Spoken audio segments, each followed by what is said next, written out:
And we're back, ladies and gentlemen. My name is Atreus. I'm coming at you live from the ATL, bringing you more game and entertainment news, commentary, and analysis. All right.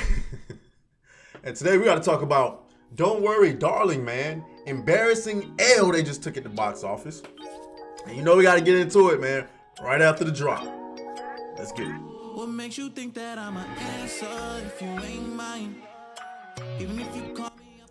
All right, team, the month is almost over. We're still on track to hit our goal of 400 subscribers by the end of September. Go ahead and hit the like button, the red subscribe button if you are enjoying this content. And when you do, follow me on Twitter and let me know that you have subscribed so I can follow you back, because when we blow up, and we will, I want to know everybody who was here during the struggle.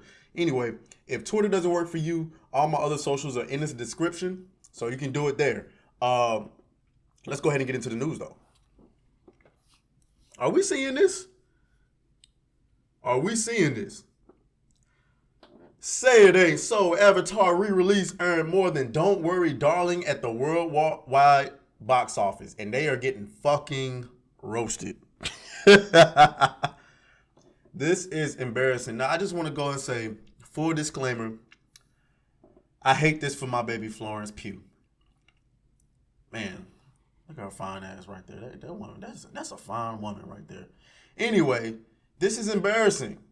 How do you let a movie that released 13 years ago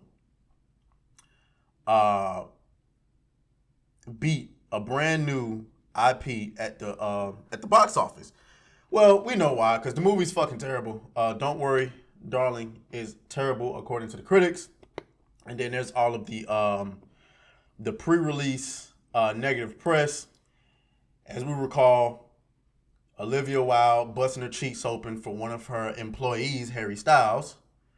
And then there was this situation with our boy Shia LaBeouf, Florence Pugh, and Olivia Wilde getting into a shouting match on set. And it's just a bunch of nonsense. Now, I don't know if Harry Styles actually spit on our guy. I forgot his name. That was a video that made it seem like Harry Styles had spit on the guy. I don't know. Some people said he did spit on him. Others said that he didn't. It just looked like he did. But anyway, there was an extra oomph at the international box office this weekend as Disney's re-release of 20th Century Studios' Avatar grossed $20.5 million from 50 offshore markets for a $30.5 million global launch. The remastered 4K HDR version of the biggest movie ever was catnip to fans with the number ones in several markets, and its design sets the table for James Cameron's upcoming sequel, Avatar: The Way of the Water, or The Way of Water, whatever. Meanwhile, the other major newcomer, Warner Brothers' New Line Cinemas' Don't Worry, Darling, came in at $30 million global, with the majority of the grosses from domestic. Internationally, the Olivia Wilde directed pick made $10.8 million in 61 overseas markets.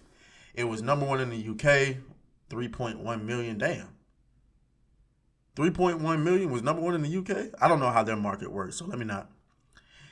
And ultimately came in amid expectations, but in the general saw some Friday, Saturday drops after the Harry Styles faithful were first in line. Before we dig into the nuts and bolts of the newcomers, another sign that the rom-com business is buoyant. I think that's how you say that. With the right mix of stars is evident in Universal's working titles Ticket to Paradise. The old Parker directed film is, okay, that's none of the shit we really care about. I'm talking about Don't Worry, Darling.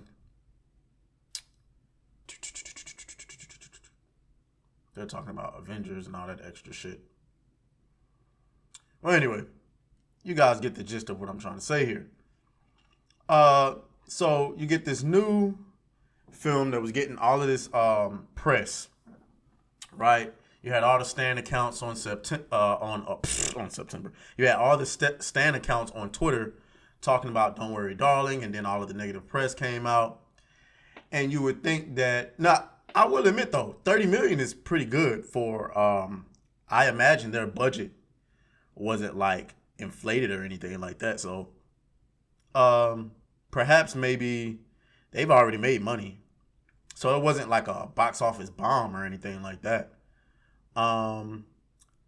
But to get beat by Avatar though,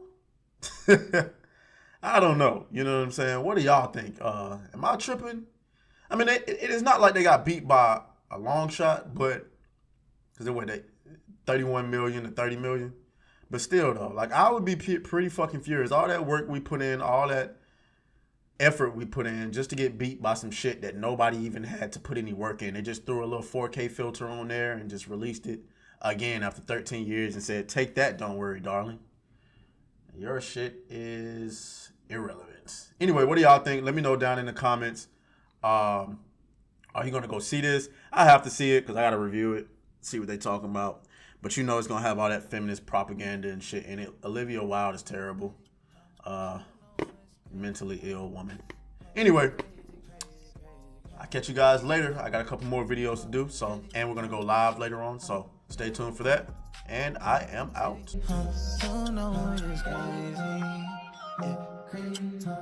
Let's go.